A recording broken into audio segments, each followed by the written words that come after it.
Hey friends, today is day 8 of the 12 days of Christmas wine under 20 bucks. And today I've got a real buck banger for you, especially if you like really robust and earthy reds. This is the Porcupine Ridge 2018 Syrah from South Africa. So South Africa, I feel like, gets a lot of people intimidated. It's one of the reasons I couldn't buy a lot of South African wine when I was a sommelier in a restaurant, but honestly, nothing could be more dumb.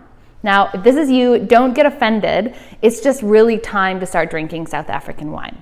Now, I picked the Porcupine Ridge Syrah because a couple things. It's very easy to find. Also, it's from Swartland. All the grapes were entirely harvested there, which I find to be one of the most exciting wine regions right now. More on that in a sec. So why do we like this wine?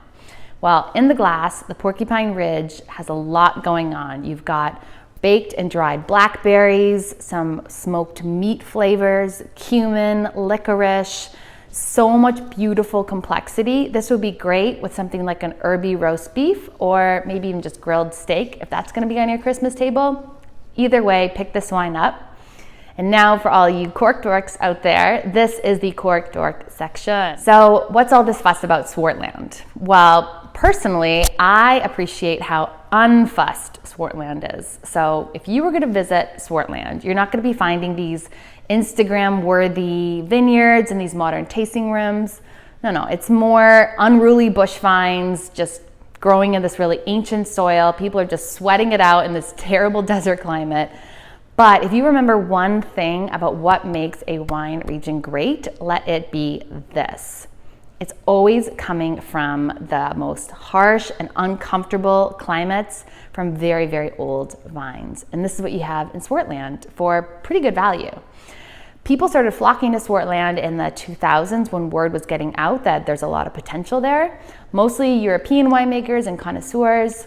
Now the region has honed its style, so it's mostly Mediterranean varietals. So think Syrah, Grenache, Mourvedre. Syrah from Swartland is especially delicious because it's coming from these very iron-rich soils and sometimes from up to 80-year-old vines, which just goes further to increase the complexity and concentration. Anyways, buy South African wine. I'll be sure to include more in further tasting. On that note, thanks for tuning in. Please subscribe to Kate Sips More on YouTube and tell your friends about these 12 days of Christmas wine under 20 bucks. Happy sipping.